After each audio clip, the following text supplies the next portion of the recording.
ایک مثبت بات جو پی ٹی آئی کی طرف سے آئی ہے، پی ٹی آئی ہر چند کی ان کی حکومت کے پی میں ہے، تب بھی وہ استعفوں کی بات پہ آ گئے ہیں اور ان کا بربلا کہہ رہے ہیں کہ ہاں نئے الیکشن ہونے چاہیے۔ یہ اداروں کو اپنے قبضے میں رکھنا چاہتے ہیں، پارلیمنٹ کو اپنے لونڈی بنانا چاہتے ہیں، سیاستدانوں کو ملازمین کی طرح رکھنا چاہتے ہیں، اور جس طرح وہ اپنی مجالس میں ان کا تذکرہ کرتے ہیں، جس تحقیر کے ساتھ ان کا تذکرہ کرتے ہیں۔ السلام علیکم ناظرین کرام، مولانا فضل الرحمان کی انتہائی اہم گفتگو، آپ یہ ویڈیو دیکھیے پھر اس پر بات کرتے ہیں۔ دونوں چیزیں آپ کی تباہ ہیں اور اس سے سیاسی عدم استحکام آیا۔ ہماری اسٹیبلش یہ سمجھتی ہے کہ سیاسی عدم استحکام سے ہمارے مواقع جو ہیں وہ زیادہ ہمارے ہاتھ میں آتے ہیں ملک کے نظام پر کنٹرول حاصل کرنے کے لیے۔ تو سیاسی عدم استحکام جائے بلا سے، لیکن سیاسی استحکام تو چلا جائے گا، لیکن اس سے معاشی استحکام بھی تو جائے گا۔ پھر جب معاشی استحکام نہیں رہے گا تو امن و امان کا مسئلہ بھی تو پیدا ہوگا، لوگ بھوکے ہیں۔ پھر آپ کے خلاف ایک مستقل محاذ بنا ہوا ہے جو 2001 سے آپ ان کے خلاف مسلح جنگ لڑ رہے ہیں اور وہ آپ کے خلاف لڑ رہے ہیں۔ آج 2024 میں ہم جہاں کھڑے ہیں، ہر شہری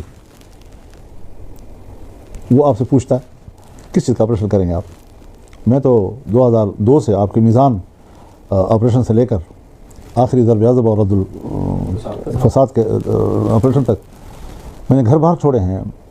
میں اپنے ملک میں مہاجر ہوا ہوں۔ مجھے تم نے مجبور کیا کہ میں صحراؤں میں خیموں میں رہوں۔ میری خواتین کو، جو گھریلو خواتین ہیں، جو عزت پردی میں رہنے والی جو ہیں، جس نے کبھی گھر سے باہر کا ماحول نہیں دیکھا، تم نے ان عورتوں کو جو ہے بازاروں میں بھیک مانگنے سے مجبور کیا۔ قبائل کو آپ نے بے عزت اور رسوا کر کے رکھ دیا۔ سوات کے لوگوں سے لے کر آپ کے پورے وزیرستان تک لوگوں نے گھر چھوڑ دیے۔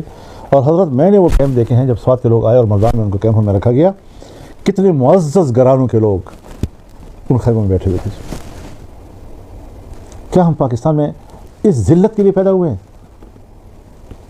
کہ یا ہمارا مذاق جو ہے وہ دہشت گرد اڑائے اور یا ہمارا مذاق ہماری فوج ہماری اڑائے؟ جس طرح ہمیں ہانکنا چاہے ہانکتے ہمیں۔ تو اب اس سے لوگ تنگ آ چکے ہیں۔ اب یاد رکھنا چاہیے، نہ ماشاء اللہ ان کے کام آئے گا، نہ ایمرجنسی ان کے کام آئے گی۔ ان کے ہاتھ سے حالات نکل چکے ہیں۔ ان کو ساری پالیسیوں پر اثر نو سوچنا ہوگا۔ اس قیمت پر اب ملک نہیں چلے گا۔ اور یہ صاف کہہ دے کہ جس طرح ہم نے بنگال کو الگ کرنے کے لیے سن 65 سے حالات بنائے، بلکہ 58 سے ایوب خان کی حکومت آنے کے بعد، آج ہم دوبارہ 2 صوبوں کو ملک سے الگ کرنے کے لیے حالات بنا رہے ہیں۔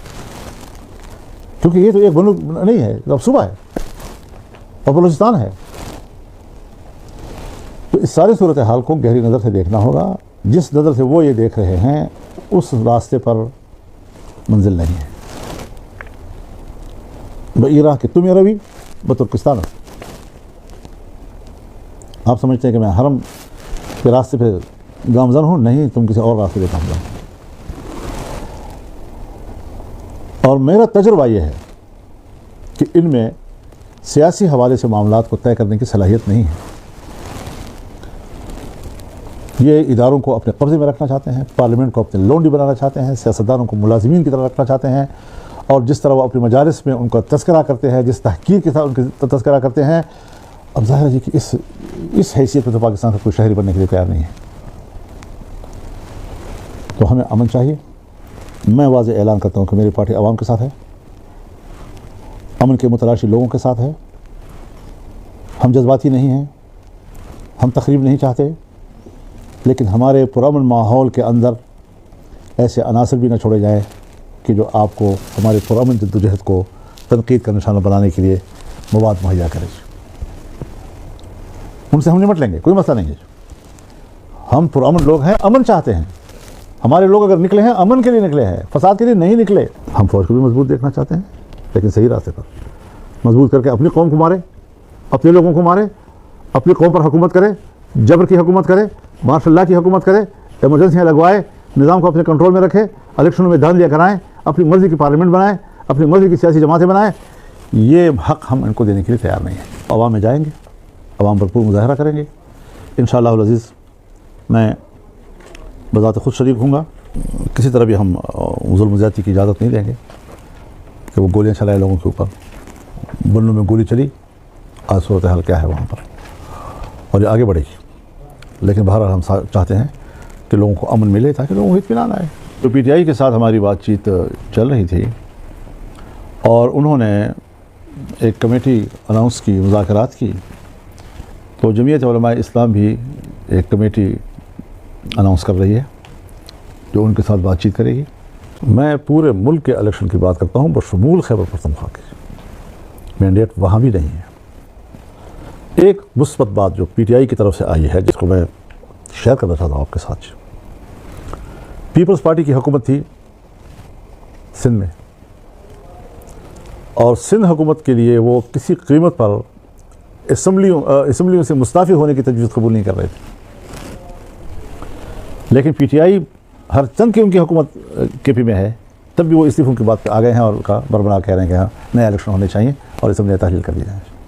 تو یہ ایک ان کی طرف سے جو اس وقت ایک ملک کی سیاست میں میں اس کو ایک مثبت پیش رفت سمجھتا ہوں کہ انہوں نے ہمت کی ہے کہ اپنی ایک حکومت ہونے کے باوجود کہتے ہیں کہ اثر نو الیکشن ہونے چاہیے۔ فوج اللہ تعلق رہ جائے، خیر خیریت ہو جائے گی۔ ایک عوام کی حقیقی معنوں میں نمائندہ حکومت ہو، پبلک سمجھے کہ اسمبلی میں جو بیٹھا ہوا ہے میرا نمائندہ ہے، اور اگر عوام سمجھتے ہیں کہ میرا نمائندہ نہیں ہے تو پھر وہ کیسے نظام کو چلائے گا؟ عوام اس پہ اعتماد نہیں کر رہے۔ تو یہ چیزیں ہونی چاہیے کہ پبلک جو ہے اس کو اپنے نمائندوں پہ اعتماد ہونا چاہیے، اپنے پارلیمان پہ اعتماد ہونا چاہیے، قومی اسمبلی پہ، صوبائی اسمبلی پہ اعتماد ہونا چاہیے۔ اور میں ایک اور بات بھی عرض کرنا چاہوں گا آج آپ کی گفتگو میں کہ الیکشن ایک دن ہوئے ہونے چاہیے، چاہے وہ قومی صوبائی اسمبلی کا ہو، چاہے بلدیات کا ہو۔ بلدیات کو بھی اسی دن ووٹ ہونا چاہیے۔ یہ جو ہمارے ہاں بلدیاتی حکومتیں بن جاتی ہیں، پھر وہ جو جس کی حکومت ہوتی ہے اس کی تابع چلتی ہیں، تو اس کو بھی ہمیں اس لائن میں لانا چاہیے کہ کوئی اس پر اثر انداز نہ ہو۔ کسی سیاستدان کے اوپر مقدمے دائر کرنا، ان کو جیلوں میں رکھنا قید و بند کر کے، میں تو الیکشن سے پہلے آپ کو یاد ہے کہتا رہا کہ اب تو عمران خان کے ساتھ میں اس لیے بھی لڑنا نہیں چاہتا کہ میرا وہ مخالف ہے، وہ جیل میں ہے، میں باہر ہوں۔ تو میں تو سیاستدان ہوں، سیاسی آدمی ہوں، جو مراعات اپنے لیے پسند کرتا ہوں وہی دوسرے سیاستدان کے لیے بھی پسند کرتا ہوں۔ تو یہ جو شدت کا عنصر جب آ جاتا ہے تو یہ تو ملک کو نقصان پہنچاتا ہے۔ اب بعض چیزیں جب عدالت میں ہوتی ہیں تو میں عدالت کو نہیں چھیڑتا۔ میں نے ہمیشہ کہا ہے کہ یہ معاملہ چونکہ عدالت میں ہے، میری خواہش یہ ہو سکتی ہے لیکن اب فیصلہ تو عدالت نے کرنا ہے۔ اب عدالت کے فیصلے سے ہمیں اتفاق بھی ہوگا، بعد میں اختلاف رائے بھی ہوگا، وہ اپنی جگہ پر ہے۔ تو یہ چیزیں ذرا ہمیں کرنی ہوں گی۔ اور آخری بات میں یہ کروں گا کہ ہم بار بار یہ کہہ چکے ہیں کہ غزہ کے فلسطینی مسلمانوں کے لیے عالمی سطح پر امداد کی ضرورت ہے۔ ناظرین کرام، آپ نے ویڈیو دیکھی مولانا فضل الرحمان کی صحافیوں سے انتہائی اہم گفتگو، بہت سارے سوالات بھی کیے گئے ان سے۔ آپ نے ویڈیو کے اندر دیکھا کہ مولانا فضل الرحمان نے ملک کے امن کے حوالے سے اور ملک کے اندر اثر نو انتخابات کے حوالے سے کھل کر بات کی، اور اس متعلق بھی انہوں نے بات کی کہ تحریک انصاف اس بات کے لیے تیار ہے کہ اگر پورے ملک میں ایک وقت میں انتخابات ہوتے ہیں اور منصفانہ انتخابات کی یقین دہانی کروائی جاتی ہے تو ہم لوگ کے پی کی اسمبلیاں اور قومی اسمبلی کے اندر استعفے دینے کے لیے تیار ہیں۔ ناظرین کرام، مولانا صاحب کا مزید کہنا تھا کہ کسی بھی شخص کے حوالے سے کہ وہ اگر اس کو غیر قانونی طور پر قید میں رکھا گیا ہے تو اس کو قید نہیں رکھنا چاہیے۔ سیاسی جو انتقام ہے یا سیاسی کے انتقام کا نشانہ بناتے ہوئے کسی بھی سیاسی شخص کو قید میں نہیں رکھنا چاہیے۔ عمران خان کے حوالے سے انہوں نے کہا کہ میں پہلے بھی اس بات کے حق میں نہیں تھا کہ کسی سیاسی کو جیل میں رکھا جائے، اور آج بھی میں اسی اپنے موقف پر قائم کھڑا ہوں، اور تحریک انصاف کے ساتھ اب اتحاد کا فیصلہ ہو چکا ہے اور اس کے لیے مذاکراتی کمیٹی بھی تشکیل دی جا چکی ہے۔ ناظرین کرام، مولانا صاحب کا مزید کہنا تھا کہ یہ اتحاد آپ یاد رکھیں گے اور آپ کو ہمیشہ یاد رہے گا یہ اتحاد جو ہمارا پی ٹی آئی کے ساتھ ہونے والا ہے۔ ناظرین کرام، یہ تھی آج کی ہماری ویڈیو۔ چینل پر جو نئے چینل کو سبسکرائب کرنے کے لیے، ویڈیو تک اللہ حافظ۔